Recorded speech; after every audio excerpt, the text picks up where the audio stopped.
시청자 여러분 안녕하십니까? 3월 25일 월요일 KBC 뉴스와이드 시작합니다. 제22대 총선의 후보자 등록이 모두 마무리되면서 각 선거구의 대진표도 완성됐습니다. 4월 10일 총선이 초읽기에 들어가면서 여야 모두 막판 리스크 관리에 집중하고 있는 모습입니다. 막말과 비위 의혹 등이 전국의 판세를 순식간에 뒤흔들 수 있는 상황인데요. 총선을 앞둔 정치권 이슈와 선거 준비 상황을 짚어보겠습니다. 오늘은 양부남 더불어민주당 법률위원회 공동위원장과 함께합니다. 위원장님 안녕하십니까? 안녕하십니까?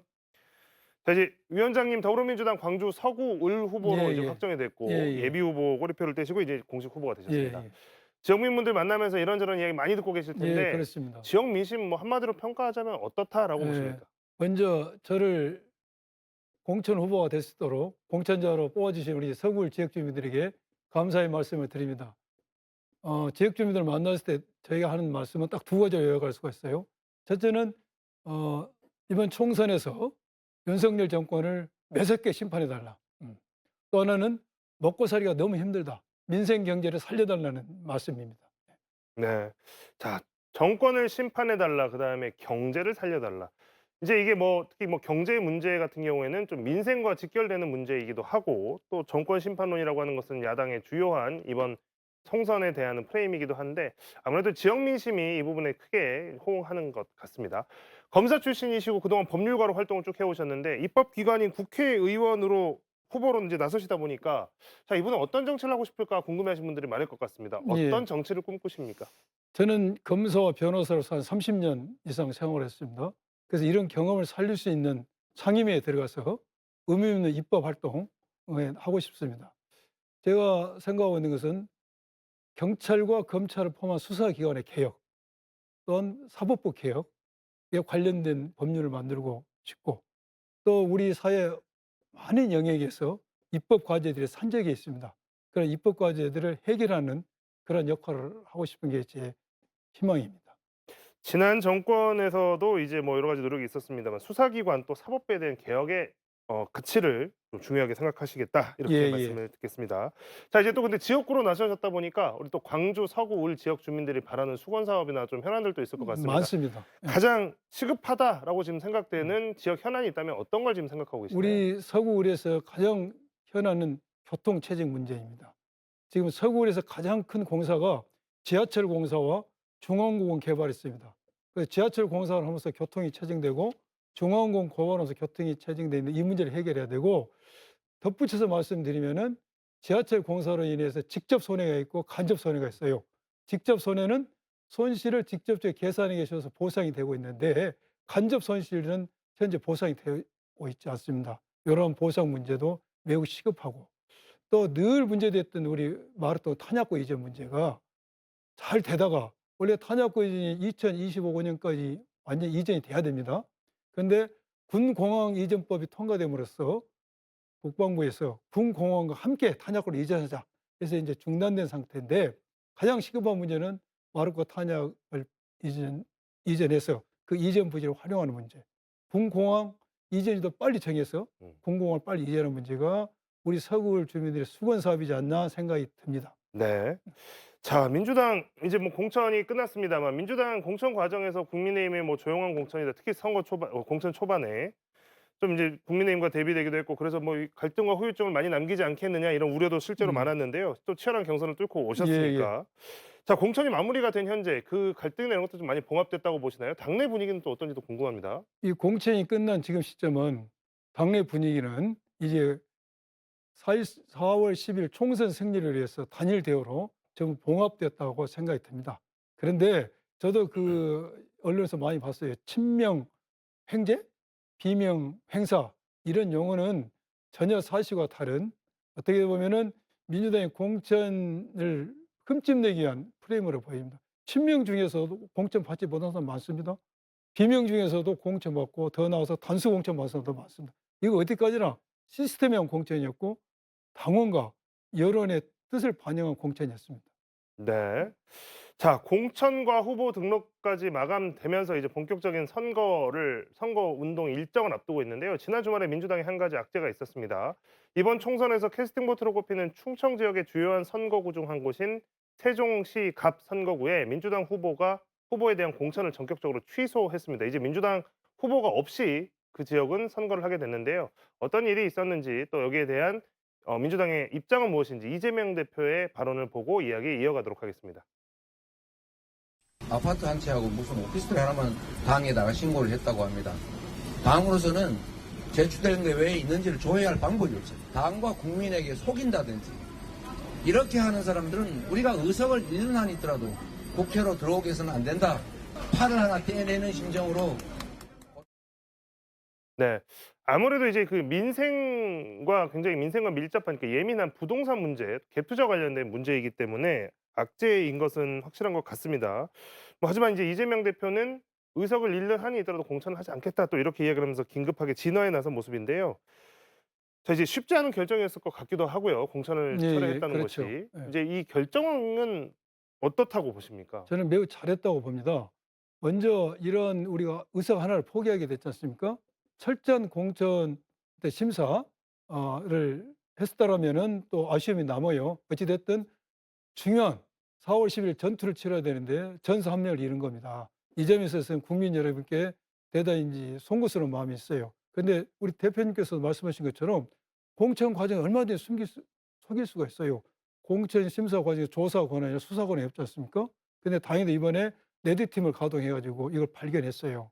또한 이것에 대해서 제가 볼 때 이재명 대표님께서 읍참마소의 심정으로 공정한 정의를 실현한다는 심정으로 또 4월 10일 윤석열 정권을 무너뜨린 정권 심판에서 한 채의 흐트림을 보여서는 안 된다는 심정으로 이런 결정을 했다고 봅니다. 일부 언론에서는 뭐 친명이기 때문에 이게 뭐 공천 심사가 좀 봐주겠냐 아니냐 이야기도 했는데 이건 너무나 정치적 공세이고 이거 굉장히 그야말로 읍참마소의 심정으로 잘하셨다라는 생각이 듭니다. 이 점을 좀 주지시고 싶습니다. 네. 광주 전남 공천 특징과 관련해서 이제 뭐 공천의 당사자시니까 이거 여쭤보고 싶은 이야기가 좀 있습니다. 광주 전남 이번에 보면 현역 교체율이 굉장히 높았습니다. 광주 같은 네. 경우는 8개 선거구 중에 한 곳을 제외하고는 모두 현역 의원들이 교체가 됐고 그다음에 이제 전남 같은 경우에는 절반 정도가 현역 의원들이 낙마했습니다. 민심의 경고라고 볼 수도 있고 또 세문에 대한 갈망으로도 볼 수도 있고 여기에 대한 해석은 일단 하고 넘어가셨을 것 같은데 위원장님 같은 경우는 이번 광전남 지역의 민주당 공천 음. 결과를 어떻게 해석을 하고 계십니까? 광주 시민의 회초리입니다. 그동안 우리 민주당이 180석 의석을 가지고 있었음에도 불구하고 지난 대선에서 패배했습니다. 그 뒤 윤석열 정권의 독재 정치에 대항하여 과연 우리 민주당 의원들이 우리 당원과 시민이 흡족할 만큼 대투쟁을 했는가? 거기에서 많은 점수를 얻지 못했다. 거기에 대한 회초리라 생각이 듭니다. 우리 광주 시민들은 현명합니다. 지난 19대 총선 때도 국민의당이 몰아주기 했지 않습니까? 굉장히 그걸 우리는 교훈 삼아야 됩니다. 그래서 광주 시민은 잘할 때는 칭찬도 하지만 잘못할 때는 회초리 될 수 있으니까 우리 언제든지 긴장해서 시민들에게 열심히 하는 모습을 보여야 된다는 생각이 듭니다. 네. 네. 자, 호남 지역구는 사실상 민주당의 텃밭으로 불렸고 실제로 민주당 출신 후보들이 역대 선거에서 강세를 보여왔습니다. 그래서 뭐 경선이 곧 본선이다 이런 말도 나오고 있는데요.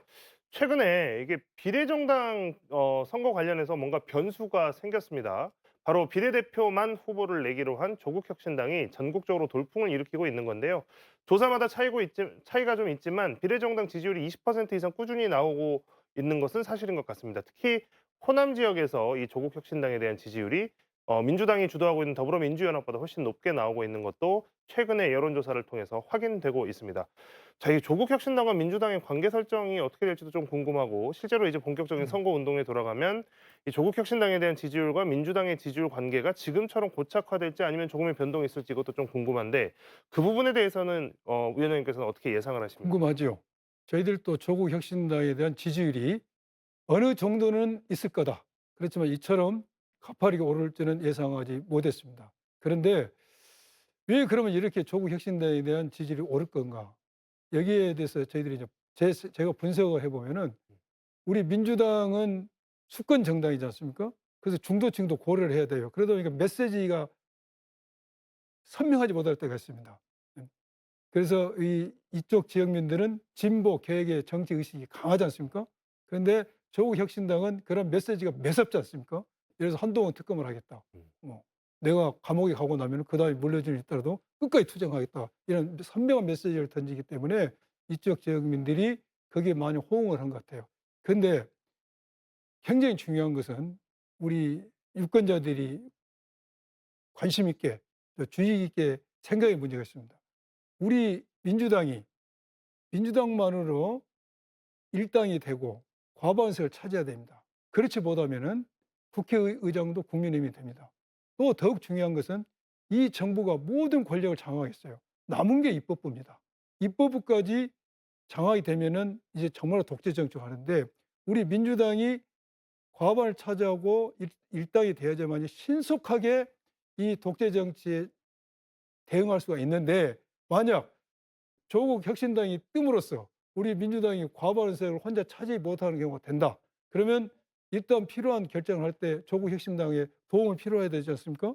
그런데 과연 조국 혁신당이 우리 민주당과 늘 함께 궤를 같이 하겠냐? 이건 아무도 담보할 수 없습니다. 비근한 예로 지난 이재명 대표단 체포 동의안이 표결했을 때 우리가 늘 우물에 생각했던 모 정당들도 실제로는 우리가 반대된 입장을 했지 않습니까? 그래서 이 범민주 진영의 본대는 우리 민주당이다. 민주당이 과반을 차지하고 일당이 돼야 된다는 것을 우리 광주 시민, 유권자들이 늘 명심했으면 하는 게 제 바람입니다. 네. 자, 일단 제1당의 지위라고 하는 것이 이 그 국회에서 가지는 위상 또 실질적인 어드밴티지 이런 부분들에 있어서 대여 투쟁을 하기 위해서 민주당이 가져가야 된다라는 말씀을 예. 중요하게 강조해 주셨습니다. 자, 지난 지방선거를 이야기를 좀 해보자면 광주의 투표율이 굉장히 또 이슈가 젖어 됐었습니다. 있죠. 예. 광주의 그 당시 투표율이 37.7%. 예, 원래 예.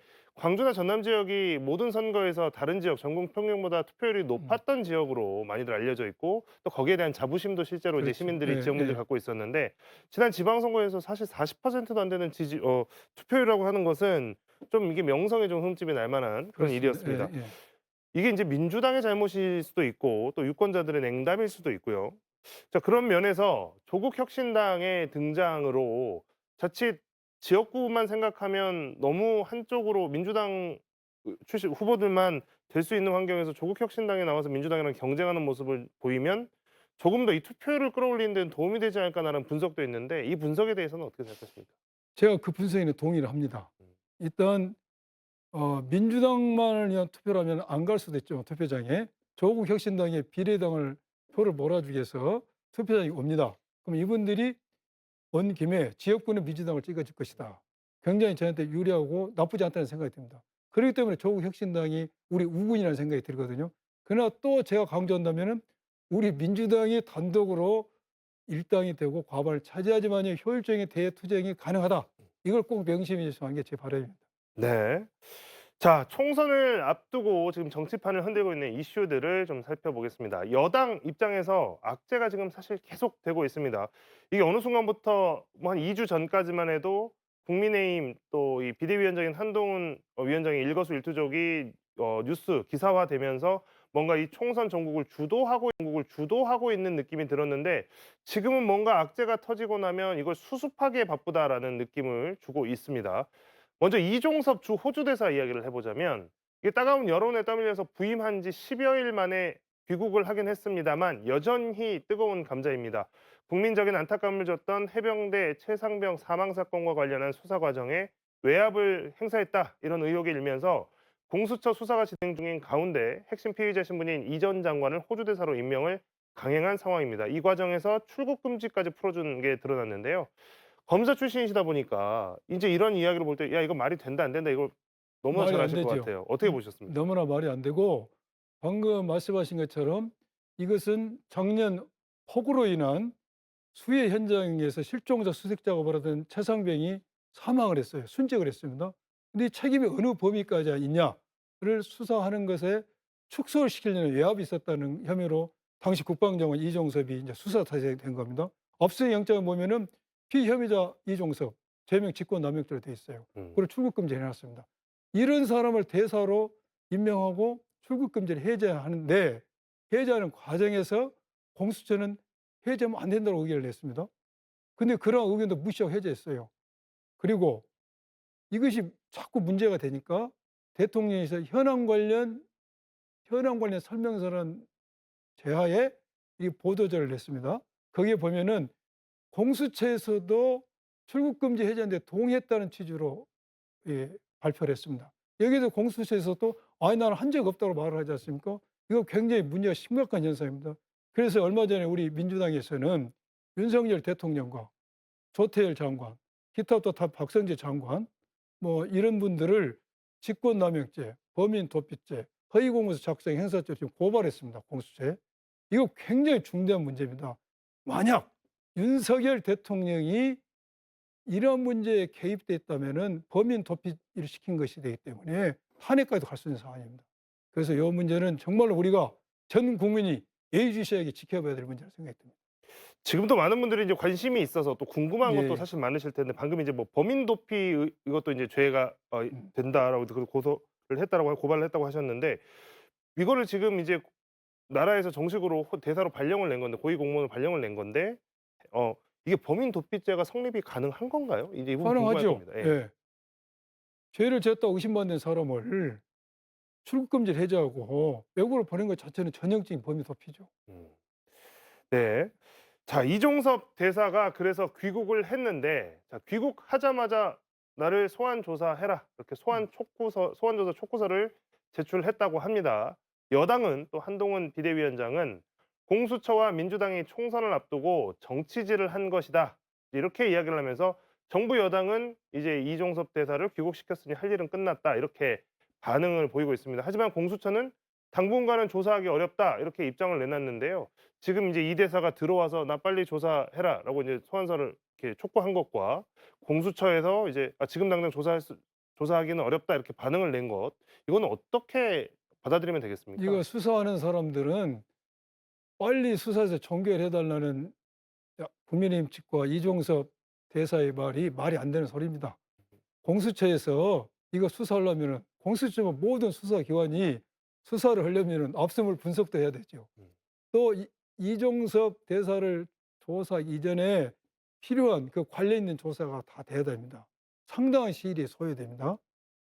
이와 관련해서 지난번 우리 야당 인사들이 이런저런 사유로 검찰에 조사받을 상황에서 나 빨리 조사해달라 이야기했지 않습니까? 그때 한동훈 비대위원장이 뭐라 했습니까? 아마 그때는 장관이었을 겁니다. 그 당신들 마음대로 하는 게 아니다. 기다려달라. 절차에서 한다. 이렇게 이야기했는데 지금 모순된 이야기로 했지 않습니까? 저는 이 부분에서 두 가지 생각을 했어요. 하나는 지금까지의 비난의 상대방을 공수처로 보내는 꼼수. 또 하나는 수사를 빨리 종결하는 방법을 무혐의하는 겁니다. 수사 제대로 하지 않고 대충 해서 무혐의면 빨리 끝낼 수 있어요. 이거 무혐의라는 신호 아니냐는 생각도 들어요. 적절치 않고 이 문제를 해결하는 방법은 결자해집니다. 윤석열 대통령이 오늘 당장 이종섭 대사를 해임하고 외국에 나가지 못하게 하고 수사받게 하는 것이 답입니다. 네. 방금 이제 뭐 결자 해지로 윤석열 대통령이 이제 일단 좀 결정을 해야 된다는 말씀을 해주셨는데, 자, 그래서 이종섭 대사는 지금 어떤 입장이냐?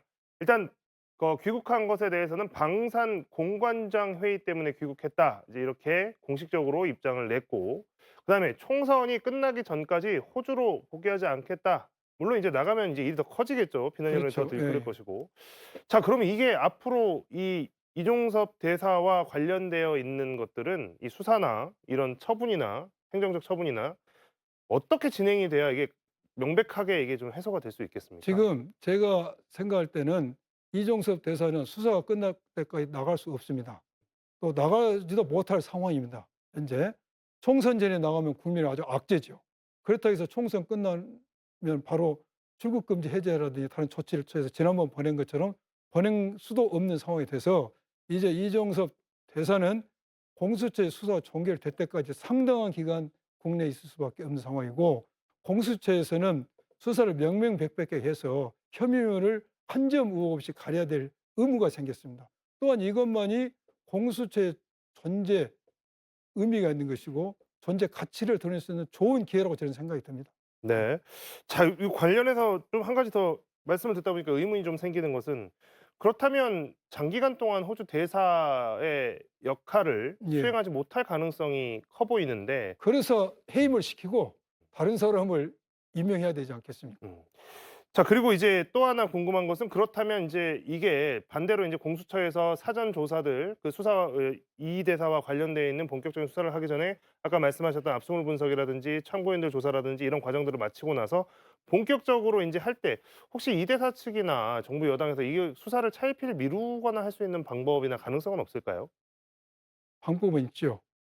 이제 본인이 안 나가고 여러 가지 이유를 댈 수가 있는데 그때 필요한 게 이제 강제 수사를 할 수밖에 없죠. 그러게 나온다면 공수처에서 네. 소환에 불하면 체포할 수 있지 않습니까?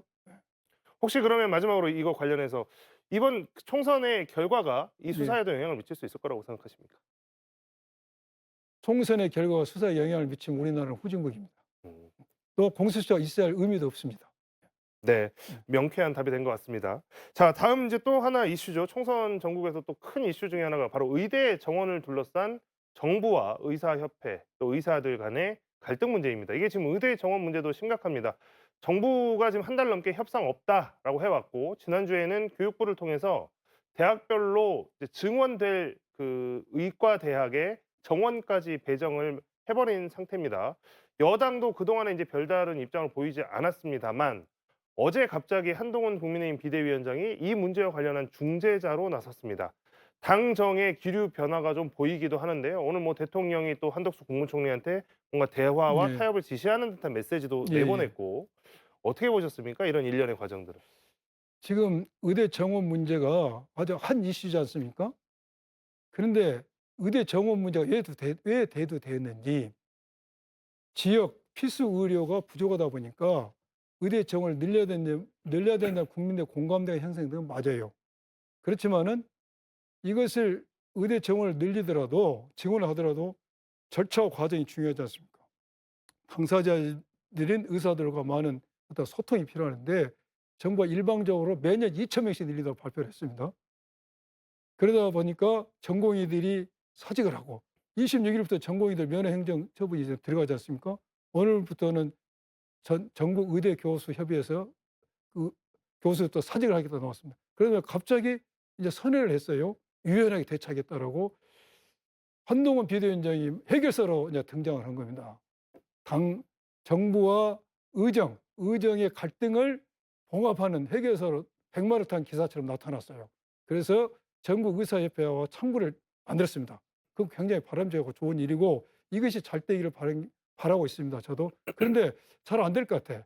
오늘 보면은 그 전국 의대 교수협회에서 사직서를 냈고 이렇게 타협이 없다라고 나왔지 않습니까? 그래서 이 문제를 제가 볼 때는 일방적으로 2천 명을 정해놨다고 발표한 거나 또 갑자기 또 유연하게 대처를 하는 거나 이 모든 것이 총선에서 표를 얻기 위한 작업의 일부가 아니냐는 의심을 지울 수가 없어요. 이게 이런 말도 있었지 않습니까? 찌라시 수준으로 이렇게 의사들을 벼랑끝으로 몰아친다. 도저히 수용할 수 있는 벼랑끝을 몰아치고 극한 상황이 됐을 때 중재안으로 누군가 나타나서 그 중재를 시킨다. 이런 소문가 있었는데 그 소문이 어떻게 보면 지금 현실화되고 있는 상황이지 않습니까? 그래서 이러한 정치적 쇼에 그치면 안 되고 이 문제는 환자의 진료권입니다. 환자의 진료권을 어떻게 확보하냐는 측면에서 의사도 당도 그리고 정부도 서로 접근해야 되는 문제로 저는 생각이 듭니다. 네. 자, 이 문제 어떻게 뭐 진행되는지 총선 기간 동안 특히나 많은 변화가 있을 것 같아서요. 저희도 계속해서 주시하도록 하겠습니다. 자, 총선이 16일 앞으로 다가왔는데 여야 모두 민생 문제로 방향을 전환하려고 하는 모습입니다. 국민의힘 한동훈 비대위원장의 발언 보고 이야기 이어가도록 하겠습니다. 모든 걸 심판하자 뿐입니다. 모든 걸 갈아엎자, 망가뜨리자. 이게 위원회의 사실상 전부입니다. 여당인 국민의힘은 격차 해소를 비롯해서 민생 문제를 풀 수 있는 의지와 힘이 있습니다.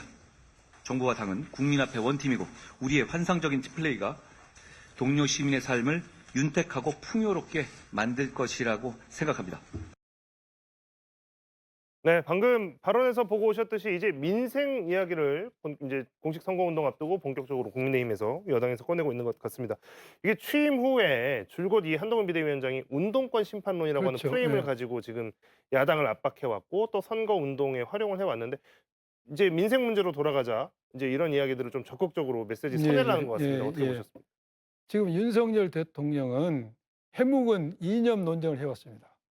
또 그에 걸맞게 한동훈 비대위원장은 취임하자마자 운동권 심판론을 내세웠어요. 근데 이제 와서 민생을 거론합니다. 만시지탄이지만 다해야 되는 생각이 드는데 제가 걱정스러운 것은 총선 끝나고 나면은 다시 운동권 심판, 이념으로 돌아질 걱정이 되고 정말로 민생에 대해서 생각이 있다면은 지금이라도 야당 대표 이재명 대표 만나고 각계 전문가들 만나서 정말 민생 문제에 관심을 가지고 있다는 것을 행동으로 보여주기를 부탁드립니다. 그 기존에 가져왔던 여당의 프레임인 운동권 심판론에 대해서는 그게 이제 어느 정도 먹혀들지 않았다라고 판단을 내린 걸까요? 아니면 이게 이걸로 더 이상 갈 수 없겠다라고 판단을 한 것일까요? 이게 이제 선거 운동 또 시작되면 다시 나올까요? 뭐 굉장히 제가 분석이 볼 때는 이루어지는데, 예. 더 이상 먹혀들지 않을 거라는 판단이 하는 것 같아요. 네. 네. 자, 이제 총선까지 불과 남은 날이 정확하게 이제 오늘 16일 남았습니다. 예, 예. 16일이면 짧다면 짧고 길다면 긴 기간이기도 한데요. 자, 남은 기간 동안에 총선의 최대 변수 어떤 점이 변수가 되겠습니까? 최대 변수는 설화. 말조심을 해야 될 것 같습니다. 예. 지금 뭐 여당, 야당 뭐 여러 가지 이야기들 나오고 있는데 혹시 이제 뭐 특별히 어떤 부분에 있어서 좀 이야기를 조심해야 되겠다, 뭐 이제 이런 부분도 좀 있을까요? 우리 당 입장에서는 뭐 과반석을 자신 있게 차지한다든지 이런 것은 굉장히 피해야 될 이야기다. 우리 국민들에게 겸손하게 보이지 않는 자세. 우리는 늘 겸손하고 절실하게 간절하게 한 표라도 더 얻기 위해서 선거 운동을 해야 된다는 생각이 듭니다. 겸손, 또 절실하게 뭐 한 표라도 더 얻기 위한 태도의 중요성을 예. 말씀해 주셨습니다. 자, 오늘 많은 말씀 해주셨는데요. 끝으로 또 지역민들, 또 시민들에게 하시고 예. 싶은 말씀 있으면 한마디 정리 예. 부탁드리겠습니다. 이번 총선은 독재로 인하여 후퇴한 민주주의 정치를 복원하고 무능으로 인해 폭망한 경제를 회복할 수 있는 절호의 기회입니다. 우리 더불어민주당이 일당이 돼서 과반 의석 이상을 차지해서 이 무능한 정권을 견제하고 정권 심판을 할 수 있도록 압도적 지지를 간곡히 부탁드립니다. 네. 오늘 이야기는 여기까지 듣도록 하겠습니다. 더불어민주당 양분남 공동법률위원장이었습니다. 위원장님 고맙습니다. 예, 감사합니다.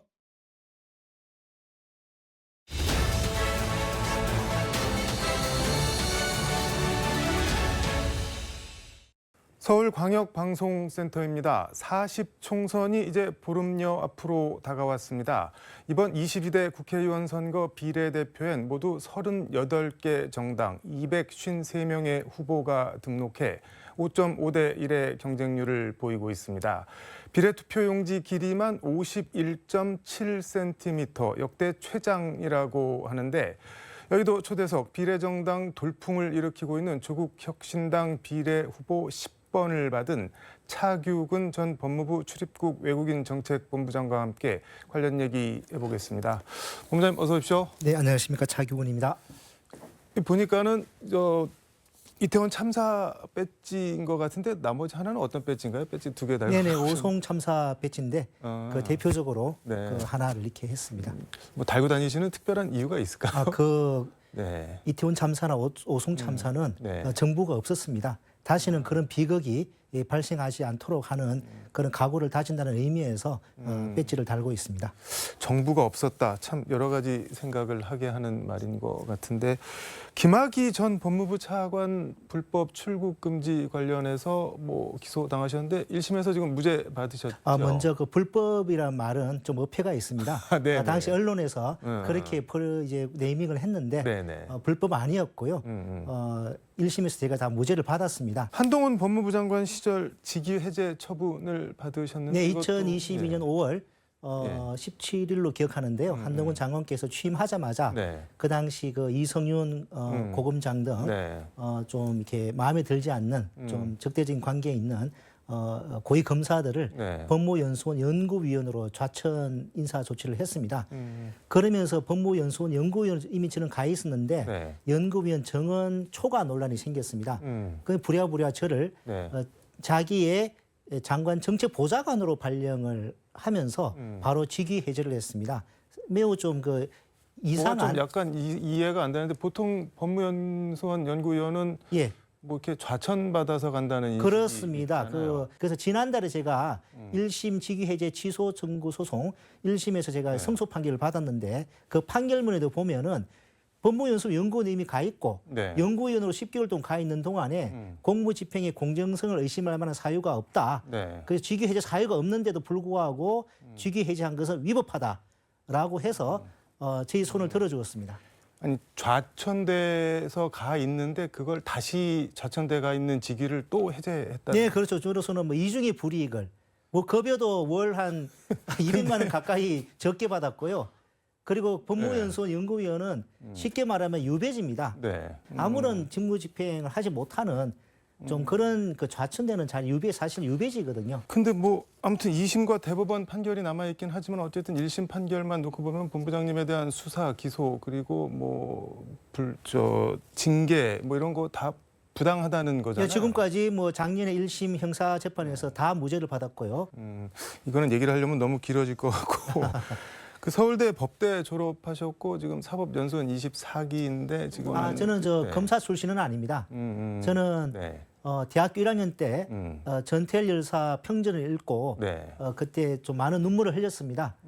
그리고 이제 네. 그 다음 날 가두 시위가 잡혔다. 그럼 저는 겁이 났지만 네. 전날 흘렸던 그 눈물을 제가 잊을 수가 없어서 선배 손잡고 처음 간 시위에서 네. 그만 덜컥 구속이 돼버렸습니다. 아, 그래서 그 당시 제가 이제 만 18세였고 소년수였습니다. 네. 근데 요 경험이 제가 한 4개월 정도 이 영등포 구치소에 있다가 네. 87년 3월 20일에 집행유예 판결을 받고 나왔고 학교로부터 무기징역 처벌을 받았습니다. 네. 다행히 이제 그 87년 6.29 선언으로 사면 복권이 됐고 네. 무기징역은 이제 6개월 유기징역으로 단축이 돼가지고 제가 87년 2학기 때 1학년 2학기로 이제 복학을 하게 됐는데요. 네. 이런 저희 그 어릴 때 경험이 저희 인생 진로에 좀 많은 영향을 미쳤습니다. 그래서 저는 사법시험을 좀 늦게 시작을 했습니다만은 네. 사법시험 공부할 때부터도 시험에 합격하면은 저는 변호사로 해서 네. 민주사회를 위한 변호사 모임에 가입하고 싶었습니다. 법원이나 검찰이 아니라. 네. 그래서 저는 95년에 사법연수원 수료하자마자 바로 민주사를 위한 변호사 모임에 가입을 했고 그 뒤로 이제 한센병 소송 지원 변호인단, YMCA 시민권익 변호인단 네. 이런 어릴 때 좀 그 생각했던 부분들을 계속 좀 유지하려고 노력을 했습니다. 한센병 그거는 일본 정부 상대로 냈던 그 소송 말씀하시는 네네 원래 이제 그 일본에서 먼저 일본에 네. 정말 그 존경하고 양심 있는 변호사님들께서 네. 일본에 있는 그 한센인 환우들을 네, 네, 네. 그 대리해서 일본 정부를 상대로 소송을 먼저 제기를 했고요. 네. 근데 우리나라에도 일제 시대 때 네, 네. 그 소록도에 네, 네. 그 한센인들을 그쪽으로 다 이제 이주시켜 가지고 네. 그 격리를 한 그런 아픈 그런 역사가 있습니다. 네. 일본 변호사님들께서 저 부분도 우리가 같이 행동을 해야 되겠다 해가지고 네. 그때 한국의 그 변호사들한테 연락을 해봤고요. 2000 제가 3, 4년도에 네. 2년 정도 그 초기 단계 때 그 한국의 변호사들, 일본의 그 변호사님들 같이 해서 네. 소록도도 몇 번 방문하고 일본 동경에서 그때 이제 그 또 네. 소송을 제기할 때 가도 행진을 하면서 좀 그렇게 활동에 같이 참여한 적이 있습니다. 그때 도쿄 재판소에서 1심 판결할 때 저도 그때 도쿄에 취재를 갔었는데 그 말씀하신 가두 행진도 같이 있었고 그러신가요? 예, 근데 그 판결 나니까는 승소, 패소 이렇게 들고 와서 쫙 예, 펼치는 게 이거, 상당히 그때 계셨군요. 인상적이던데. 예. 그래서 좀 갑자기 생각이 나서 여쭤봤습니다. 예. 일단 좌천대가 있던 그 법무연수원 연구위원을 마지막으로 이제 1월달에 나오시고 지금 정치에 투신을 하셨는데 정치에 뛰어든 이유, 뭐 출마 이변 어떻게 될까요? 저는 그 탈검찰로 노무현 네. 정부 때 참여정부 때 이제 법무부 과장으로 가게 돼서 탈검찰 1호입니다. 네. 그리고 5년 정도 근무하다가 나왔는데 또 나와서는 이제 다시 변호사 활동을 하다가 네. 문재인 정부 들어서면서 다시 탈검찰 출입국 외유 정책본부장으로 이제 가게 됐는데요. 네. 기본적으로 검찰 개혁 이런 아젠다에 대해서는 저도 깊이 그렇게 공감을 하고 참여하고 있었는데 네. 검찰 수사나 기소의 문제점에 대해서 제가 3년 전에 김학의 전 차관 긴급 출국 금지 네. 사건으로 수사 기소를 받으면서 제 온몸으로 뼈저리게 제가 느끼게 됐습니다. 기소된 이후에 증거 기록을 제가 다 읽고 분석하고 하는 과정에서 네. 기소와 수사를 독점을 어느 한 기관이 하면은 이런 어처구니 없는 일들이 일어나는구나. 기소라는 결론을 갖다 미리 정해놓고 네. 어떻게든 무리하게 그 수사를 하게 되는 그런 것들이 제 눈에 많이 보였습니다. 이런 과정에서 검찰 개혁, 이 수사와 기소를 독점하고 있는 이 검찰권의 이 문제점, 이 검찰 특권 카르텔 해체에 대한 소명 의식이 제 온몸에 인이 박혔습니다. 그래서 이번에 조국 혁신당이 창당을 출범을 했고 가장 선명하게 네. 검찰 독재 특권 카르텔 해체를 외치고 있고 그렇게 할 정당이기 때문에 네. 조국 혁신당에 함께하게 되었습니다. 지난주 금요일 뭐 윤석열 대통령이랑 전현 검찰총장 등 해갖고 직권남용 혐의로 공수처에 고발을 하셨던데 네, 그렇습니다. 당에서 그때 뭐 고발장도 직접 예, 고발장에 내셨던데. 김형년 전 법제처장, 박은정 네. 전 부장검사랑 같이 네. 대검 앞에서 기자회견을 하고 또 공수처에 가서 고발장도 제출을 했습니다. 무슨 오늘, 내용인가요, 근데? 이 법원에 이제 압수수색을 할 때는 검찰이 법원에 이제 압수영장 청구를 하면 네. 법원에서 그 심사를 해서 이제 요런 부분에 한정해서 이제 압수수색하라라고 제안을 합니다. 네. 그런데 뉴스버스의 최근에 이제 특정 보도에 의하면은 네. 그렇게 한정된 부분만 압수수색하는 것이 아니라 네. 이 휴대폰에 이 저장되어 있는 전체 이 디지털 정보를 네. 대검 디넷이라는 이 전자 캐비넷에 네. 보관하고 있다는 게 최근 뉴스버스의 보도에서 알려지게 됐습니다. 이거는 법원의 허가를 받은 범위를 벗어나는 네. 불법적인 이 개인정보 수집 보관이거든요. 이렇게 예전에 이제 검찰 캐비넷 네. 이란 말이 많이 있었습니다. 이거는 일종의 전자 캐비넷이고 그러니까 잠깐 정리를 하면은 이제 뭐 압수수색 영장을 받아서 뭐 휴대폰을 압수해 가서 그 포렌식 같은 거를 해갖고 해서 이제 범죄 혐의와 관련된 것만 보관을 하는 게 나머지는 아니고 삭제를 해야 되는데 다 그걸, 그냥 보관을. 예, 대검 디넷에 이제 저장돼 있었다는 그 정황이 근데 피고발인의 대통령은 왜 들어간 건가요, 여기에? 2021년 1월 1일에 대검에서 예규를 만들었습니다. 그렇게 하도록 하는. 네. 근데 그 당시 검찰총장이 윤석열 전 총장이셨습니다. 그렇게 하도록 하는 예규라는 거는 전부 다 그지만 보관. 그저 관행처럼만 이루어지는 것들을 아예 문서로 명문화했다는. 총장의 지시상으로 총장이 지시거든요. 예규라는 네, 거는. 네. 그걸 갖다 문서가 있기 때문에 가장 죄책이 중하다고 볼 수가 있죠. 그래도 어쨌든 대통령은 뭐 재직 중 형사상 소출을 받지 않는다. 뭐 흔히들 그렇게 얘기를 소출은 하잖아요. 받지 않지만 네. 가장 죄책이 무겁기 때문에 윤석열 전 총장을 뺄 수가 없는 것이죠. 그럼 임기가 끝나면 나중에라도 그렇죠. 예. 수사를 해야 된다는 그렇습니다. 그런 말씀인 예. 건가요?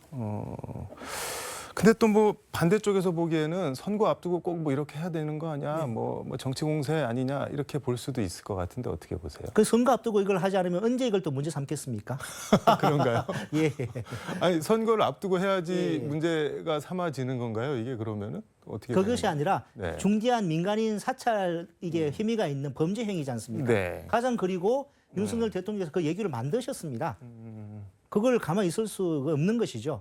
그러니까 뭐 저 임기 후라도 반드시 수사는 예, 받아야 그렇습니다. 되는 그런 예. 말씀인 이 거네요. 잘못된 관행, 불법적인 관행은 근절해야 합니다. 해병대 최상병 사건 수사외압 의혹 피의자 이종섭 전 국방부 장관 뭐 재출국 금지 촉구하는 기자회견도 하셨던데 예, 그렇습니다. 그 이종섭 전 장관 일련의 논란 이건 어떻게 보고 계세요? 제가 법무부에 근무한 경험에 비춰봤을 때는 네. 정말 이례적이고 이해할 수 없는 그런 상황 전개입니다. 어떤 점에서 이해가? 그 출국금지심의위원회라는 것도 1년에 네. 뭐 한두 번 이렇게 음. 몇 건을 모아가지고 이렇게 하는데 이번에 언론에 알려진 출국금지심의위원회는 위인 설관이란 말이 있듯이 네. 위인 심의, 위인 해제 그 한 사람을 위한 좀 그런 이 심의위원회 소집이었다 보여지고요. 근데 이렇게 중요한 인물, 이 사회적 주목을 받고 있는 네. 사건 수사 관련 인물을 이 당사자가 이의 신청한다고 해서 해제를 해준 경우는 제가 알기로는 없습니다. 공수처 입장에서 보면 네. 뭐 중요 사건 피의자이긴 한데 외교적인 관계에서 보면 호주 대사고 네. 뭐 어쨌든 아그레망도 받았으니까 가기는 가야 될 거 아니에요. 그거는 그런데 우리나라에 네. 많은 인재들이 있습니다. 네. 또 원래 호주 대사는 장관급이 가는 직책이 아닌 걸로 알고 있습니다. 국장급이 굳이 가는- 무리하게 피의자로 입건된 그런 분을 그 호주 대사로 보내는 것이 바람직한 것이었을까요? 그럼 호주에 체류가 있는 우리 교민들은 네. 무슨 잘못이 있습니까? 우리 교민들의 이 호주 교민들은 무슨 잘못이 있습니까? 애초 임명 자체가 잘못됐다는. 그렇습니다. 예. 그럼 임명권자인 대통령이 잘못을 했다는 말씀. 그렇습니다. 예. 그렇기 때문에 우리 조국 혁신당은 네. 2주 전쯤에 윤석열 대통령과 네. 그 지금 장관, 외교부 장관 이렇게 네. 해서 그 범인 도피죄로 그 공소처에 고발을 한 것입니다. 조국 대표가 22대 국회 1호 법안으로 한동훈 특검법 제정을 네네. 공언을 하셨는데 네, 그렇습니다. 이거는 내용이 뭐 어떤 건가요? 한동훈 지금 비대위원장이 네. 고발 사주 사건 연루 의혹이 많이 있지 않습니까? 네. 지금 손준성 검사는 1심에서 실형 선고를 법정 구속되진 않았지만 네. 유죄 판결을 받았고요. 음. 또 뭐 그 휴대폰 포렌식 결과 네. 하루 전날 뭐 60장의 사진을 보냈다는 것도 지금 뭐 객관적으로 확인이 된 것 같고요. 네. 그런 의혹들 그리고 그 따님의 입시 비리 관련된 의혹들 또 뭐 이 윤석열 당시 검찰총장 징계 관련돼서 또 네. 어떤 혐의들 이런 부분에 대해서 똑같은 법의 잣대가 적용되는 것이 그것이 정의이고 상식이고 공정이기 때문에 1호 법안으로 한동훈 특검법을 저희가 추진하고자 하는 것입니다. 똑같은 자태라는 거는 가령 뭐 조국 대표나 그렇습니다. 그 조국 딸이 대표는 다른 받았던 그렇습니다. 수사랑 같은 잣대를 그래서 조국 들이대라고. 대표뿐만 아니라 네. 다른 사람에 대해서도 이 적용하고 있는 그 잣대를 네. 똑같이 법은 공평해야 그것이 네. 법의 의미가 있다고 생각합니다. 조국 대표는 뭐 너희들 쫄았제 뭐 수사받을 준비나 하라 이렇게 하는데 실제로 한동훈 위원장에 대한 수사가 될 수 있을 거라고 보시나요? 저는 확신합니다. 어떤 점에서 이렇게 확신을? 그 혐의가 네. 차고 넘치기 때문에 음. 이게 정말 확신하고 있습니다. 근데 특검법을 뭐 발의를 해서 어떻게 통과를 시킨다고 하더라도 대통령께서 거부권 행사하면은 그 200석이 넘어야 되는데 200석을 할 수가 있나요? 현실적으로 그런데? 그래서 이번 총선이 참 중요한 것 같습니다. 김건희 여사도 뭐 계속 특검 얘기가 나오는데 이거는 어떻게 보세요, 그러면? 윗물이 맑아야 아랫물이 맑다라는 우리 오래된 속담이 있습니다. 네. 제가 법무부 공무원으로 근무하면서 수시로 문서를 받고 교육을 받는 것이 네. 청렴 교육입니다. 음. 근데 대통령이 배우자께서 네. 누구보다도 더 모범을 보이고 솔선수범하셔야 될 네. 대통령의 배우자가 그런 부적절한 네. 청렴 의무를 위반한 배우자로서 청렴 의무를 위반한 그런 정황이 영상으로도 이게 확인되고 있는데 네. 그런 부분에 대해서 수사를 하지 않고 공직기관이 서겠습니까? 근데 도덕적으로 비판을 하는 거랑 수사까지 꼭 법적으로 해야 되냐? 청탁금지법이나 이게 문제될 소지가 있는 거 아닌가요? 그것도 일반인과 같은 잣대. 그렇습니다. 예. 그 상당히 애매하네요. 애매하지 않고 명확합니다. 명확한 예, 건가요? 근데 뭐 말이 나온 김에 조국 혁신당 뭐 비례대표 후보에 대해서 뭐 음주운전 뭐 전과자도 있고 뭐 파렴치범이다 범죄자당이다 이렇게 여권에서는 비판을 하는데 그건 어떻게 보세요? 관련해서 해당 후보께서 오래전 일로서 이제 그 부분에 대해서 이제 반성하고 성찰한다라는 네. 입장 표명을 하신 걸로 알고 있고요. 관련해서 좀 반문을 좀 드리고 싶은 것이 네. 근데 지금 뭐 후보 한두 명에 대한 게 아니라 이제 조국 혁신당 대표인 조국 지금 대표가 1, 2심에서 어쨌든 징역 실형을 네. 받았는데 이게 대법원에서 확정이 되면은 지금은 뭐 법정 구속이 안 됐는데 뭐 감옥을 갈 수가 있는 거잖아요. 이건 어떻게 봐야 되나요? 그러면은 이번에 네. 그 저희가 그저께인가 그 선관위에 네. 후보자 관련 서류들을 다 제출을 했고 네. 법적으로 이 저 후보 자격이 없다 그러면은 접수가 되지 않았겠죠. 네. 물론 1심, 2심에서 그런 결과가 나온 건 있긴 합니다만은 네. 헌법에 무죄 추정의 원칙이 있는 것이고요. 또 위대한 그 주권자 네. 그 국민 여러분들께서 그런 부분에 대해서 현명하신 판단을 이렇게 4월 10일에 하실 거로 예상이 됩니다. 지금 조국 혁신당이 비례정당 9번을 받았는데 네네. 지금 본부장님 페이스북 대문 사진 보니까 숫자 9로 이렇게 표현을 해서 조국을 구해 주세요 이렇게 써놨던데 네네. 이게 뭐 약간 중증적 의미가 있어 보이는데 구해달라는 게 어떤 의미일까요? 검찰 독재 카르텔 정권 2년 치하에서 네. 외교는 처참할 수준이 되었고요. 선진국에서 완전 하루아침에 후진국이 되어버렸고 네. 경제를 안보에 종속시키는 그런 정책으로 인해 가지고 네. 작년에 우리나라 무역 수지가 198위로 되었다고 합니다. 네. 북한이 그보다 우리보다 높다고 합니다. 무역 수지가 북한이 우리보다 더 높을 그렇습니다. 수가 작년에 있나요? 언론에 알려진 바에 의하면 그 보도가 한번 확인해 보십시오. 네. 우리가 북한보다도 작년 무역 수지가 더 낮다고 합니다. 그리고 대파 가격 한 단위 네. 875원이 합리적이라고 말하는 대통령님, 이런 상황에서 경제나 물가가 제대로 잡힐 수 있겠습니까? 그렇기 때문에 이 조국 혁신당은 네. 반드시 이번에 윤석열 검찰 독재 카르텔 정권을 심판을 해야만 우리나라가 살 수 있다.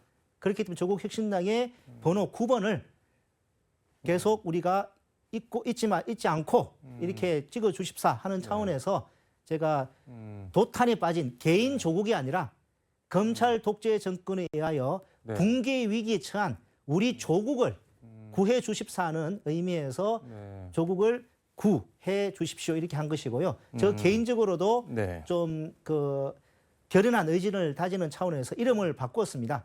4월 10일까지 네. 제 이름이 차규건인데 네. 차구건으로 바꿨습니다. 그거는 무슨 뜻인가요? 차. 제 이름의 규자를 구 발음이 네. 비슷해서 어, 숫자 9로 앞으로 저는 4월 10일까지 살 생각입니다. 비례 10번을 받으셨는데 뭐 현재 여론조사 분위기 봐서는 될 것 같은데 이게 또 선거라는 게 또 바람이 또 어떻게 불지 모르고 그런데 요즘 마음이 어떠신가요? 지지율은 항상 네. 등락이 있을 수 있는 것이기 때문에 네. 거기서 안주해서 안 된다고 생각합니다. 음. 저는 제가 존경하는 네. 다산 정약용 선생의 당호인 음. 그 여유당에서 네. 저는 많은 좀 그 깨우침을 한 적이 있는데요. 네. 그 여유가 우리가 알고 있는 여유롭다 그 여유가 아니라 그 도덕경에 나오는 여유란 표현인데요. 네. 그 신중 그 겨울에 살 얼음이 언 강을 건너듯이 신중하고 사방의 적이 지켜보고 있듯이 경계하라는 의미의 네. 그런 여유라고 합니다. 저는 더욱 여유해야 된다는 생각입니다. 국회에 들어가시면은 뭐 어떤 역할 같은 거에 집중하실지 마무리 말씀 겸. 무엇보다 검찰 독재 카르텔 음. 타파를 하는 것이 급선무이고요. 네. 거기에 더해서 저는 탈검찰 공무원으로서 법무부에 근무하면서 네. 제가 주도한 정책 관련해서 정책적 유인한 상상력과 발상의 전환, 이 실천력 등으로 네. 이 검찰 개혁뿐만 아니라 우리 국민들의 민생에 네. 도움이 되는 좀 피부로 체감할 수 있는 그런 어떤 실용적인 정책을 실용적인 이 법안을 이렇게 추진하고 국민을 느끼실 수 있도록 하는 그런 사람이 되고 싶습니다. 알겠습니다. 본부장님 오늘 말씀 여기까지 듣도록 하겠습니다. 네, 불러주셔서 감사합니다. 네, 감사합니다. 지금까지 서울광역방송센터에서 차규근 조국혁신당 비례 후보와 함께 전해드렸습니다.